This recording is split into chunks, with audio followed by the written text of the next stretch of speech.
People of Earth, my name is Colin, your name is Audience, and welcome back to this. It is Monday night, and as we all know, Colin records vlogs on Monday nights to go out on Tuesday mornings.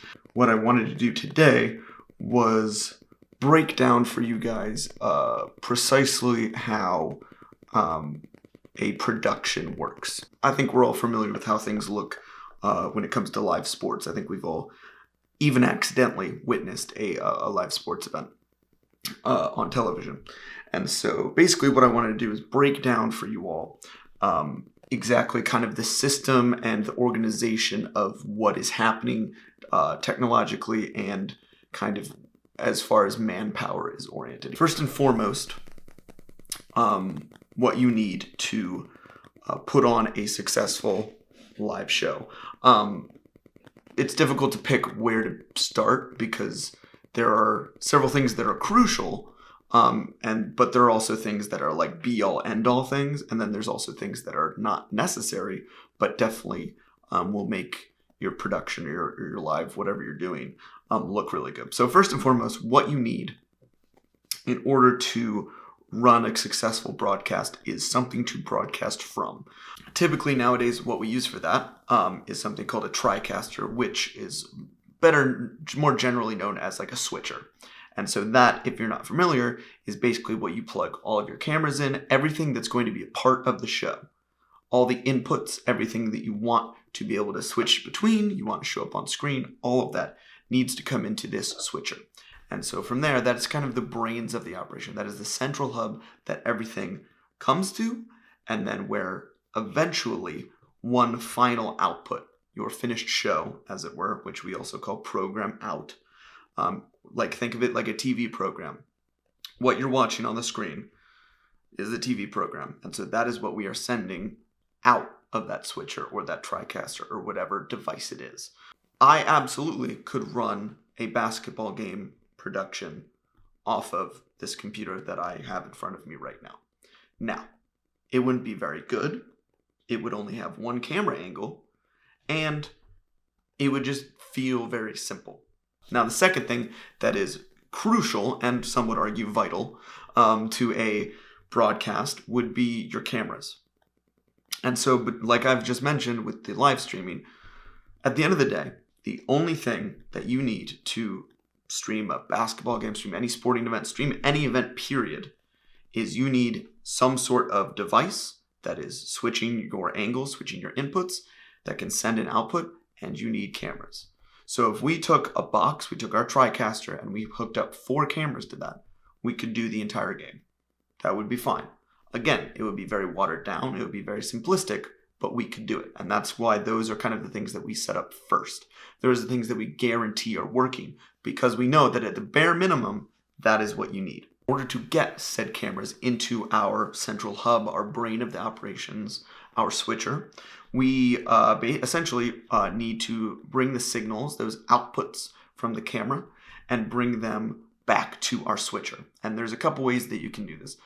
The primary way that we do this is the safest, is the most effective, and it doesn't go bad often, is basically you hardwire it. So you take a cord, you take this end of the cord, you plug it into the camera, then you run the cord however far away it needs to go to get right into the switcher, and then you're good to go.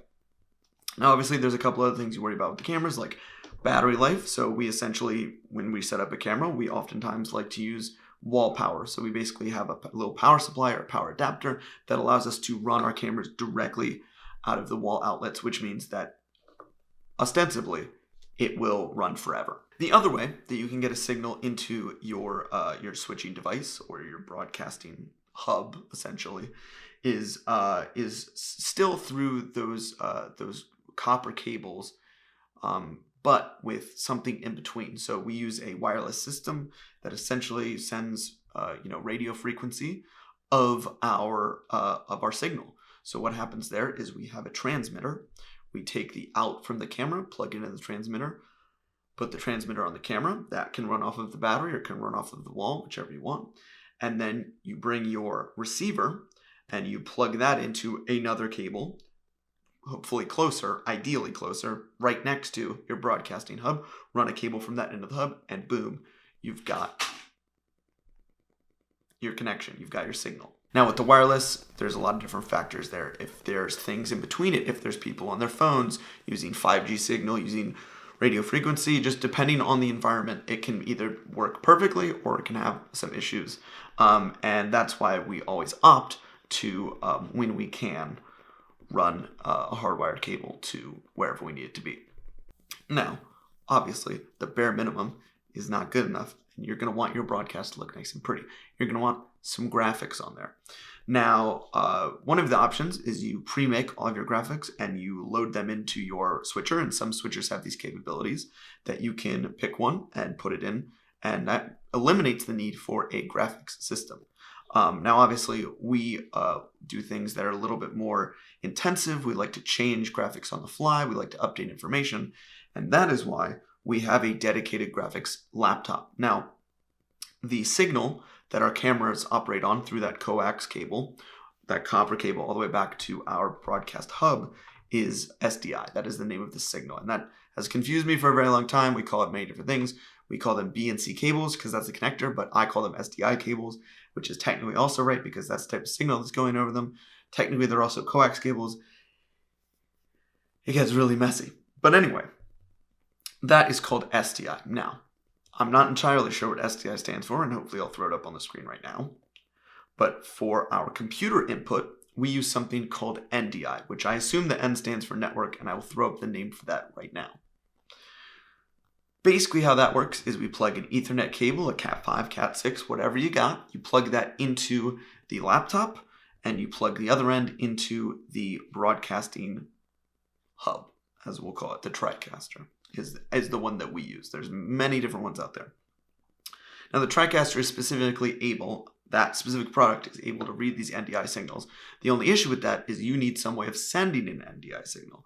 And the software that we use on the graphics laptop, which is called New Blue Captivate, it used to be called Titler Live, that is able to basically send an NDI signal. And basically we go into that program, we build our graphics, whether it's a lower third, whether it's a slab, whether it's a score bug that you're going to see at the bottom of the screen. We build those out, and then using that program, we can send that signal over NDI, and it will come into the broadcast hub. Now, the way I described this to somebody else the other day, which I think is a very good and easy way to understand it, is there's only really two things, or there's only two things you really need to know about this broadcasting hub, is that it has inputs and that it has outputs.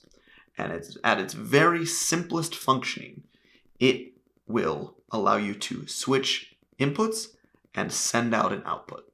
So again, we talked about our program feed. If you are sending out your program feed, you can switch which cameras are in that program feed. More specifically, you can switch which inputs are in that program feed. So at our base level, you can switch from camera 1 to camera 2 to camera 3, and everybody watching live will see you cut between those cameras.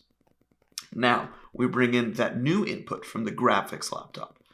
Now, obviously, you don't just want to see a score bug. You don't just want to see a lower third of somebody's name. You don't just want to see whatever the graphics laptop is running. You want to see the game as well. And so what ends up happening there is that little broadcasting hub is able to understand, and you're able to tell it that, hey, listen, this stuff, this input, the NDI input, from the graphics laptop needs to go on top of, needs to be a layer above this camera, or all of these cameras.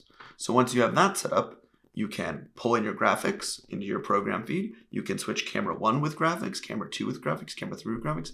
If you want, you can turn off the graphics. You can go 1, 2, 3 again, and you're golden. So again, everything that comes into this broadcast system is really an input. And all you're really concerned about is that one output that's going to whoever's hired you to do this broadcast. Now, depending on the requirements of the facility you're in or the requirements of the people that you're working with, sometimes you're sending multiple of those program feeds so that somebody somewhere else, for example, in a press box, if you've got TVs up around the press box, you probably want the people in the press box to be able to see your live production. And in order to do that, you send another program output to their TV system, their TV router, wherever it is that is controlling the TVs, and then they can see exactly what you're doing on your little switcher, switching your cameras, switching your graphics, etc., etc.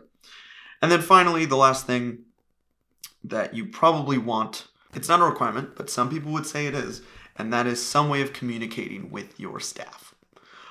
So typically the way that staff is laid out is you have, there's many different ways of organizing this, various different hierarchies, but the one that we operate with is kind of a pared down version of what is industry standard, which essentially means that we have a technical director, we have a replay operator, we have a graphics operator, and then we have as many camera people as we need.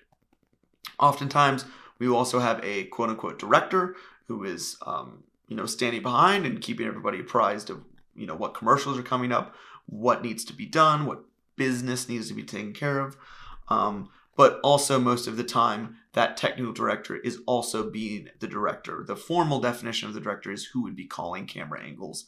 And so typically our technical director is wearing both hats and calling camera angles and switching at the same time. They kind of have both roles. Now, in terms of the communication, what ends up happening with that is typically we use something that's called a ClearComm, and that's a brand name. And so essentially what that does is it's a box that we put right in front of our technical director, and we run XLR cables from the back of that system, the back of that box, up to our camera positions wherever they may be. And essentially what we attach to those is these little belt packs that we wear on our belts or clipped into our pockets or strapped to our tripod. And basically there's a button on there that allows you to talk to the director. You can hear the director when he or she is calling your camera, letting you know that you're up and you should stop moving, or giving directions on what you need to be doing as a camera operator, or calling for a replay, or calling for a graphic, etc. The communication, very, very important. Obviously not required. You could just say, hey, everybody on cameras, you're just going to shoot like you're live the entire time. So just assume that you are live, because I'm not going to be able to tell you. Obviously, that's the most simplest version, and that's not ideal. Typically, our audio is kind of split into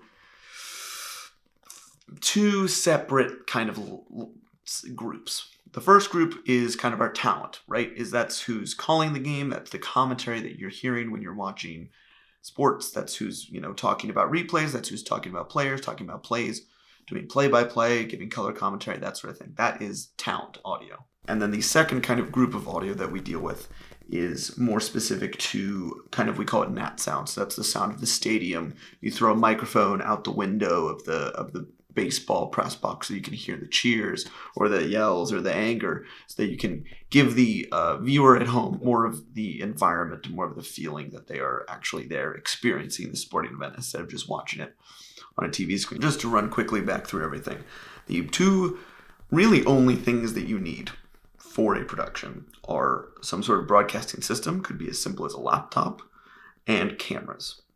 Now, everything after that is nice to have, but again, to have just show the game, that's really all you need. Everything else is kind of icing on the cake, specifically graphics. That's kind of the last thing we worry about. We worry more about being able to communicate and put together a nice looking show where the cuts are clean and we don't have too many mistakes of cameras moving when they're not supposed to, being out of focus, that sort of thing. The audio is also generally takes a priority over the graphics because, again, that adds to that story, adds to that experience of what's going on. And then finally, the most icing on the cake is the graphics. So hopefully I didn't bore everybody too much with talking about exactly how my job works, but most of the time we spend is just kind of setting up that stuff, especially at a new venue or a new environment or a new event, is spent figuring out where to put everything, how to run those cables the best way possible, the shortest runs that need to be made so that they're out of the way so people aren't tripping over them, but also so that they're easy to clean up afterwards. And so that is basically it. Hopefully you enjoyed me talking a little bit more specifically about what work is like for me. In the future, I do want to dive a little bit deeper into different setups. Every event is different. Every event has kind of its own personality, its own quirks, just like every venue we go to has its own power outlet locations, its own audio issues, that sort of thing. So it's really a lot of problem solving. It's something that I love most about it, is that I just get to basically troubleshoot things until it's game time. And so that's going to do it. I will catch all of you next week. But if I don't, have a good one. Peace.